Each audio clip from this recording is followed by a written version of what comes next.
So I was at Walmart the other day, just looking through the movie section, as I always do. Every time I go into Walmart, I gotta go to the movie section, gotta see what's there, even though most of the time I don't buy anything. And I look at a movie, I find a movie, and I'm like, yep, kill two birds with one stone. A couple weeks ago I did a trailer reaction to this movie, and now I'm gonna do my what I found at the store, because I found it at Walmart. So with that being said, that important information you were all just dying to know, you were craving it. Let's talk about what I found at the store.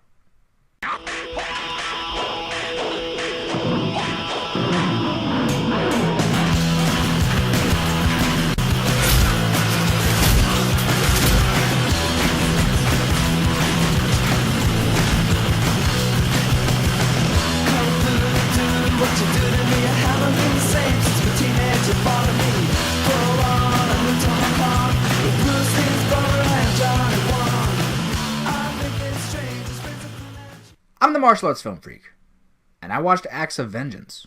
To avenge my wife and daughter's murder, I took a vow of silence. I had found my form of penance.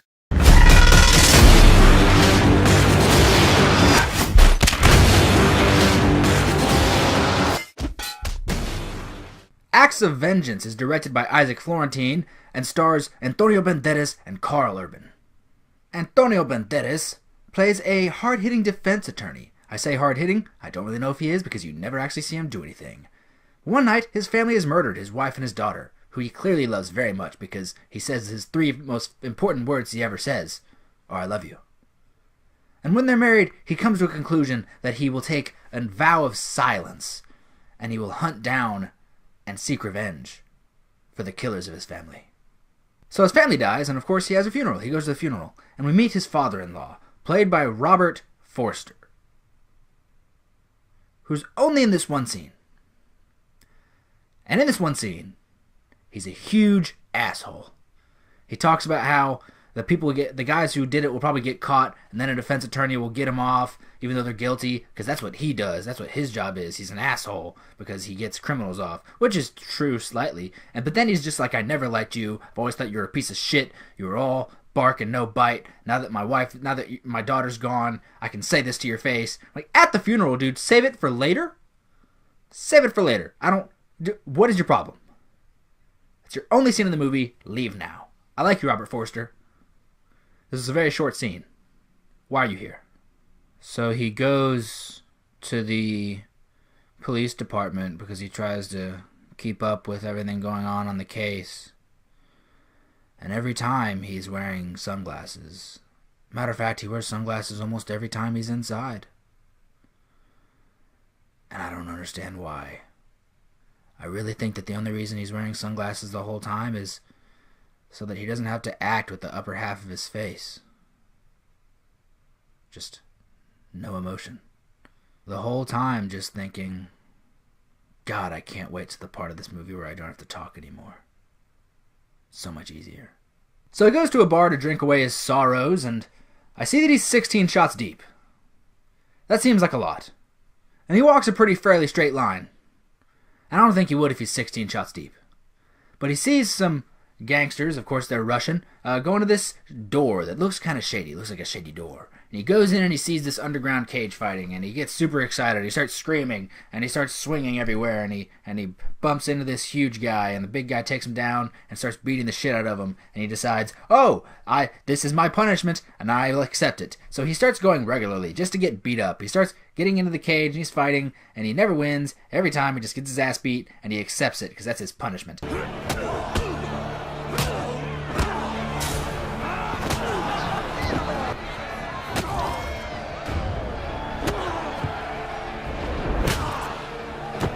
Until one night, he stumbles across this 13-year-old girl who's a prostitute. She has braces and everything. It's disgusting. And he tries to defend her from her pimp, pretty much, and saying she's too young for this. And he gets stabbed. He stumbles. This is a really long rant, I know. And he stumbles through a window.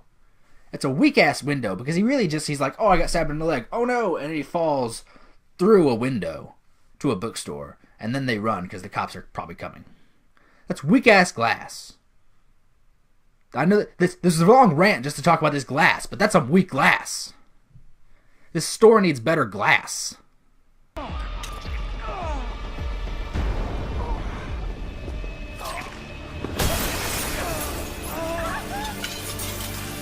as I said, he falls into a bookstore. And when he falls into this bookstore, he grabs the first book he sees just to cover up the blood and apply pressure, as anybody would. And first line he sees of this book, which is Meditations by Marcus Aurelius, the first line he sees when he opens it is, "Punish only those who are guilty for committing the crime." And then he realizes, oh, I didn't do anything. I'm not guilty. I loved my family. I'm going to punish those who did it. I've been punishing myself by getting my ass beat all week. I'm going to go punish them. So from this point on, he's silent. He takes a vow of silence until he gets revenge for his family.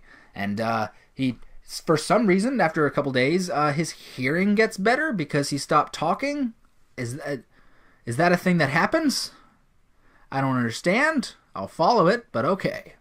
Hearing got better because he stopped talking. Gotcha. It's really easy to become Daredevil these days. I feel like I'm giving away a lot of the plot, but it's... now the action starts because he starts training, and the training sequence was actually kind of cool. It's very short glimpses, but the only reason it's really cool is because he goes to two classes. He goes to karate class and he goes to Brazilian Jiu-Jitsu class, and the two teachers, those are the reasons that I'm like, yes, awesomeness. The Brazilian Jiu-Jitsu teacher is Tim Mann. I talk about Tim Mann a lot because he's in a lot and he's amazing. The karate teacher is Isaac Florentine, the director. Again, this is awesome because I know Isaac Florentine has a martial arts background. He's awesome. That's the reason he's so good at shooting fight scenes, is because, it's what he does on a regular basis. He loves it.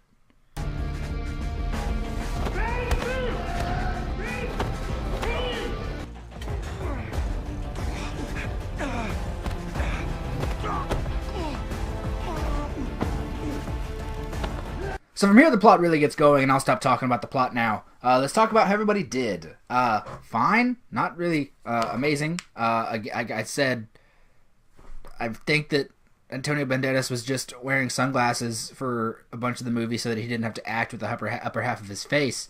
And, there was some times that I was like, that's a cringeworthy delivery you just did there. Karl Urban is just kind of floating through. I like Karl Urban a lot, but it just feels like he's just floating in this movie. There's a woman whose name I don't know. She does fine. I think she's just a woman who mostly does movies in Europe. I really don't know. Action. How was the action? Okay. Isaac Florentine, amazing at directing action. Stop squeaking, chair.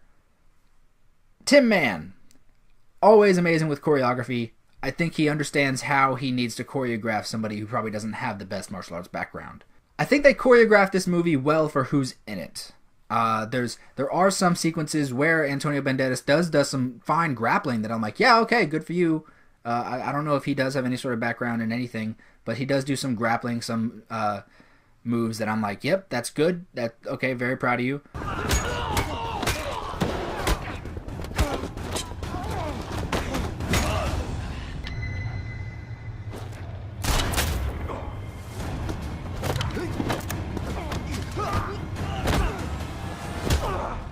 There's a pretty decent exchange between him and another character, a bit more of a stand-up situation that I thought, yeah, okay, that's great. It wasn't great. It was okay. So the action in this movie, the fight scenes, they were few and far between. They were really fast. They weren't like Donnie Yen fast. They were like over with fast. And so in the end with those, I was like, yeah, that's fine. Story-wise, it's a big thing in martial arts genre, especially the kung fu genre. It's a revenge plot. There were certain things done within the story that plot convenience is a big thing. By that I mean he finds this woman who also has ties to the Russian mafia in that they like constantly bug her because she may or may not owe them money. And she knows this guy who saw the murder, and then he says, oh, this is the person that I think did. And it's just, he meets that woman pretty early, and then she's just like, yeah, I know the guy who saw the murder. What? Just fast forwarded this movie for us. This movie could have been, I don't know, another 35 minutes long, and that you just fast forward it for us. Thank you for knowing this gentleman. Okay. The movie seriously had like 25 minutes left at this point, so I think they were just like, oh, we need to get this over with. I will give some points for character motivation, because when you find out who the killer is, you're like, okay, why? And then he tells you why, and you're like, yeah, okay. I won't fault you on that. That's why you shouldn't do it, because, murder's wrong. That's a pretty fair reason right there. Good job, character motivation. Earned yourself a point. Before I give a score for the movie, I will say that I did read an interview with Isaac Florentine, sort of about why he made this movie and what it is really about. In the end, you see it comes up during the credits in honor of Barbara Florentine, so that's Isaac's wife. He made this with his wife in mind. That's why it has this focus on family, because he realizes that love is all he needed.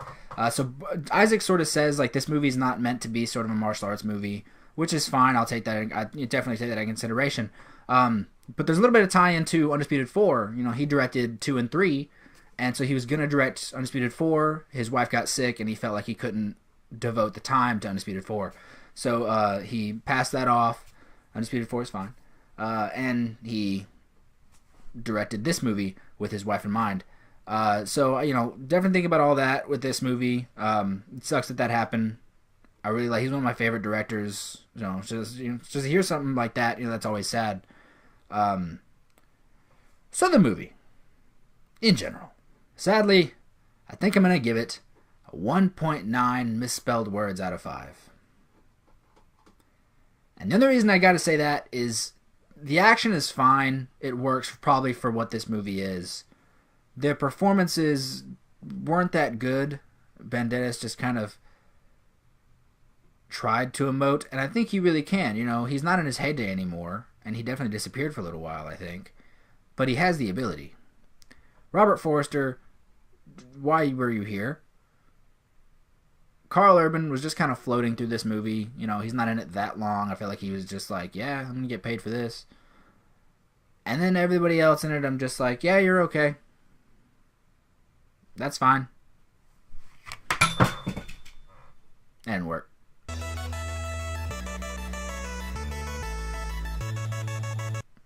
How does Val Kilmer do it? He always looks so cool. So that's what I think. 1.8 misspelled words out of 5.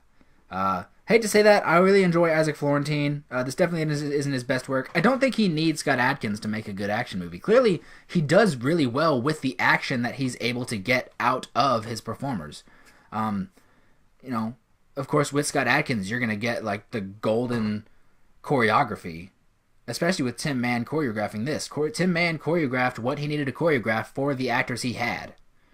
He had Karl Urban and Antonio Banderas. You're not going to get Scott Adkins worthy choreography out of those guys. So they did a good job with who they had, and then Isaac Florentine directing, he's a great action director. I really think that if they decided to do Expendables 4, give it to Jesse V. Johnson or Isaac Florentine, because they will make a great movie. If they decide to go ahead and do that Ronda Rousey Roadhouse remake, Isaac Florentine is your man. And yes, I think they should do that. So what do you all think? Have you seen this movie? Will you see this movie? Will you pick it up at Walmart like I did? It was $14.99, not that bad. Let me know in the comments. Like, share, subscribe, comment below. Tell me what you think. Follow me on the social medias, Instagram, Twitter.